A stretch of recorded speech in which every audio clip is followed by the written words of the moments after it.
give everyone just a moment to make sure we're all set, okay?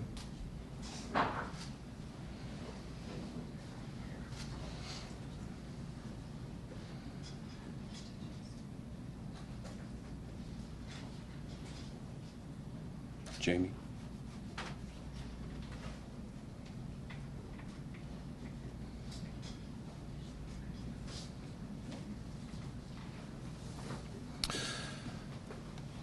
Good afternoon, and thank you for being here today. We've asked you to convene here with us so that we can share all of the information that we have to provide about the Metro 2 helicopter crash. We are joined today by Sheriff Manuel Gonzales and Chief Greg Perez, as well as our respective command staff personnel. As you can see, we've elected to hold a joint press conference today. Chief Perez and Sheriff Gonzales, thank you for making this event happen. As we begin, please note that I may direct your attention to the screen to my left for some pertinent details throughout the press conference. And in just a moment, Sheriff Gonzales and Chief Perez will each provide their remarks about the incident as well as the personnel that were involved. Afterward, we would like to provide you with a timeline of the events of July 16th as we currently understand them. And before we transition into the comments from our agency leaders, I do need to thank the community in advance for your patience and understanding during this time of crisis. And it is in that spirit of understanding that I must inform you in advance that we will not be fielding questions today at the conclusion of the prepared remarks. However, in preparation for today, we did review many of the questions that we received through our public information office, and I'll do my absolute best to proactively answer as many of those questions as we received in writing over the weekend in advance for you here today. And of course, you are welcome to submit any follow-up questions in writing to our public information officers at the conclusion of today. With that being said, please allow me to introduce Sheriff Gonzales for his remarks. Thank you. Good afternoon. I'm Sheriff Manuel Gonzales III. It's with extremely heavy heart that we have to host this painstaking press conference. And bear with me because this is extremely difficult. First and foremost, the thing we want to actually acknowledge is the 4 people that are deceased. They are, bar none, heroes to us far before this incident. They were doing this type of work, whether it be rescues, whether it be firefighting or police work. All these people were dedicated. We understood that they loved what they did to the point where I find some comfort in knowing that they lost their lives doing what they loved. So that being said, what's most important is that we're taking the time for the families, and knowing that we in this community, the outreach has been overwhelming, and I appreciate that. But we need to understand that we have to offer them our condolences, their prayers, and their thoughts. And the 4 people on that crew on Metro 2 that day, first of all was Under Sheriff Lawrence Korn. Offer his condolences to his wife, Maria, and his 2 sons, Carson and Justice. Next, Lieutenant Fred Beers and his wife, Anita, and his son, Daniel. Thirdly, Michael Levinson and his family and his significant other, Noel. And lastly, Matthew King and the King family. So we want them to know in the next days to come we'll be offering some services. I've reached out to the county manager. She's offering everything up, contracted services. This incident is too large for our agency to handle. So we have to ask for support. And I've always said this was the worst day of any head of agency day is the loss of a staff member. And so that's times 4. And, you know, I say that because those are the crew members that were participating in that service to the Las Vegas, New Mexico, and the fires out there. And what I'll tell you about our Metro Air Support Unit is they never told anybody no. And we should all be grateful for that because they were willing to go out on the helicopter constantly, knowing that that's a high-risk incident or opportunity, but they went out there willingly, and that takes a very special person to be that brave. So moving forward, I'm also concerned about our staff. I'm concerned about the firefighters here and their mental health, so we're going to stay focused on them and the families in the days to come. All the support that you've given in terms of community and the outreach, I'd like to thank you. And we will, we don't have a timeline, I'm going to say, on this incident. All we know is that we're concerned about our staff and our people, and we'll be providing whatever they need. And that's why I wanted to make sure that we did this sooner than later. That being said, I want to turn it over to Chief Greg Perez so he can speak on behalf of the firefighter that was involved. And I'm just going to refer to him as Firefighter Matthew King. Chief. Thank you, Sheriff, and thank you all for joining us this afternoon. It's with a heavy heart that we stand in front of you. This has been a tragic 48 hours for Bernalillo County, and we all are at a loss. Trying to put words together to sum up what we're feeling and what we're experiencing, it's not possible. This is one area that we're not professionals in. The men standing behind me and the women, we're professionals in law enforcement, we're professionals in firefighting, we're professionals in medical response. We're not professionals in grieving the loss of fellow members. So we're learning as we go. We know that the most critical piece for us right now at this moment is to take care of the families and provide for them everything and anything that they need. Followed secondly, but not less important, our staff, making sure that the men and women that are still out there right now, this very moment, serving us proudly, are taken care of and that their needs are met at all costs. And lastly is the community and making sure that the community understands the importance of the process that we're going through and ask for prayers and thoughts for the family members, the victims, and each and every one of the folks behind us and out in the field serving. Again, it's not an area that we're professionals in, and we'd be lying to you if we said that we knew exactly what was going to happen each step of the way. It's our uncharted territory, and I'm thankful that it's uncharted territory. This is one area that I don't want to be an expert, and I don't want to be a professional. But what I will be is a strong hand and a strong shoulder and a strong ear for all of the men and women, irregardless of uniform that they wear, and the community as we work together to grieve the loss of 4 absolutely amazing individuals. Thank you. Thank you, Chief and Sheriff. And with that, I would like to move on to the timeline. If you could direct your attention to the screen to my left.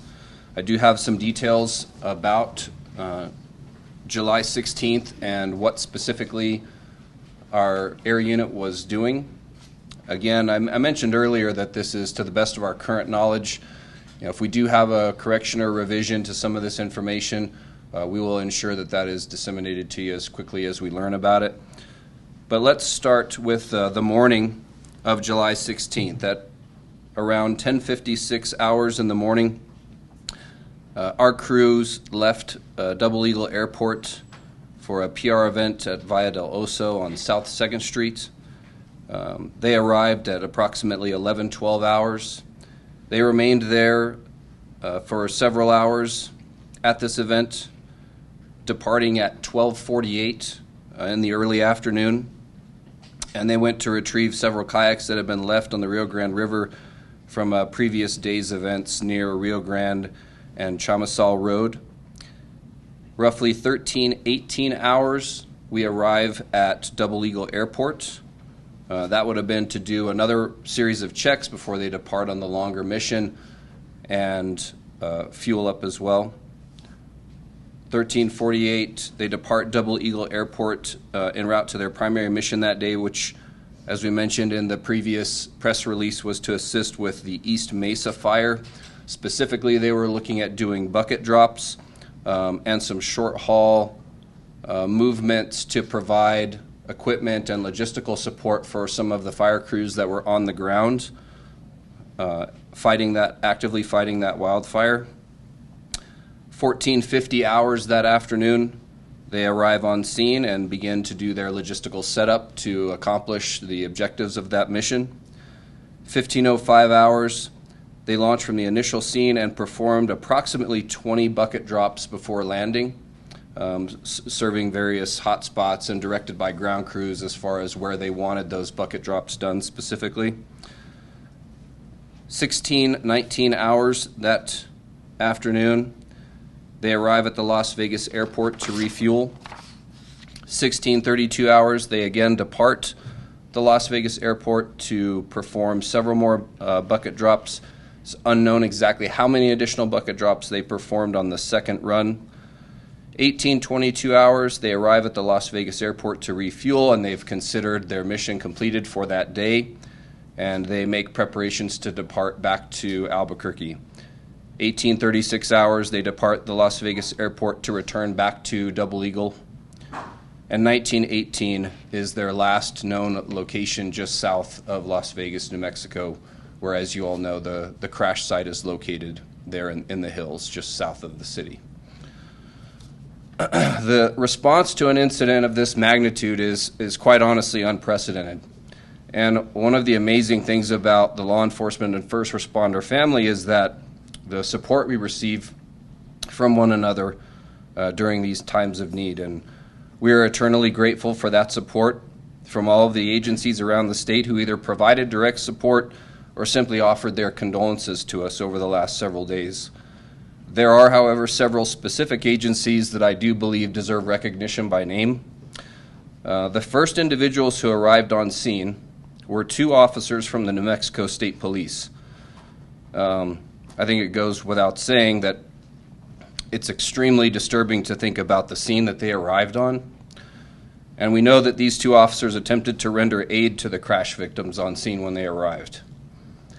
We would like to thank them for their courage and their commitment.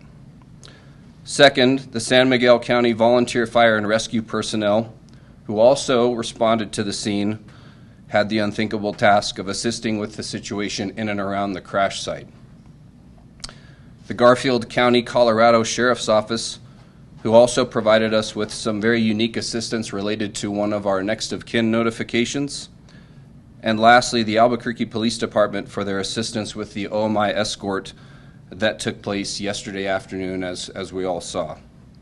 In the coming weeks and beyond, we'll no doubt have more people to thank for their support as well. And our activities thus far, we have been able to successfully make all next of kin notifications for the deceased. And along with that, we've received an outpouring of support for these families. Our activities yesterday were focused primarily on the recovery of the physical bodies from the crash scene. We were successfully able to coordinate that and coordinate their transport here to the Office of the Medical Investigator in Albuquerque. That route of travel was down I-25, and I'm sure you saw on the overpasses a lot of folks congregating and offering their support, and we're grateful for that. Regarding the investigation and its current status, some details that we believe are pertinent to share. Representatives from the FAA, the NTSB, as well as the New Mexico State Police are in the middle of their respective investigations. Those run independently of each other, although they do obviously coordinate on whatever details they need to. In the coming days, the aircraft wreckage will be removed from the crash site and it will be transported to a secure position, or location rather, for analysis as a part of those investigations. We do estimate, as the sheriff mentioned, kind of an open-ended timeline. The information that we've been provided is that it could take several months for those investigations to run their course and to conclude. So we just ask for your continued patience and rest assured that we are offering every resource we have to those agencies, whatever they need in order to facilitate those investigations, we are providing to them. And we are going to let that run its course. And at the conclusion of those investigations, we anticipate on providing you with another formal update at that time. But do understand that it could take several months for that to conclude. Those are all the details about the day and the current state of the crash investigation as we understand them. And what I'd like to do now is we'd like to transition on for just a moment and tell you about the individuals who were involved in this incident. If I could just direct your attention once again to the screen to my left.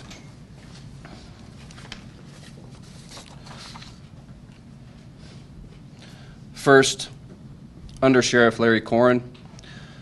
He started his career with us on October 20th of 1998.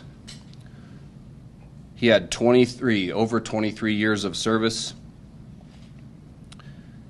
He was 55 years old, and he is survived by his wife and 2 sons.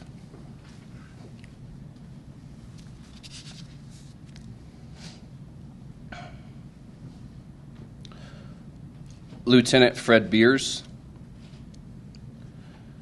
He began his career with us on March 2nd, 2009. Over 13 years of service, and he is survived by his wife, son, father, and sister.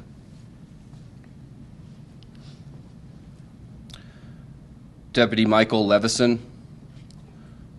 He began his career here on December 11th, 2017. Over 4 years of service. He was 30 years old. He is survived by a variety of family members to include his parents, 2 brothers, one of which who is a deputy on our department currently, stepmom, and his girlfriend.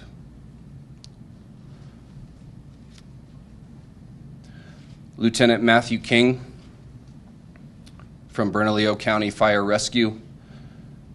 He began his career in 2011. He had over 11 years of service. He was 44 years old, and he is survived by his wife, son, and daughter.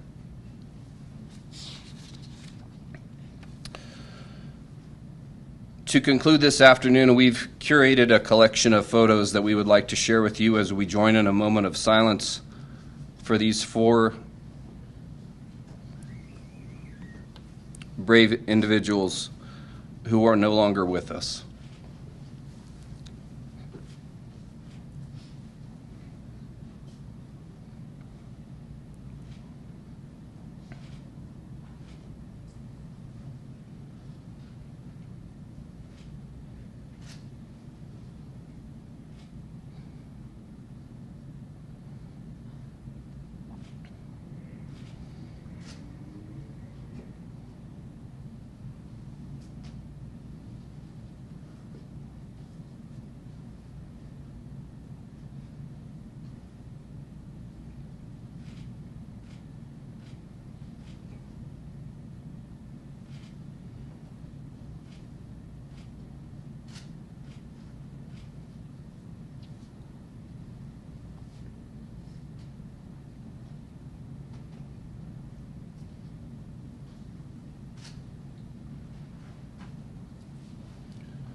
Again, thank you all very much for coming this afternoon. We thank you in advance for your patience, and that concludes our press conference this afternoon. Thank you.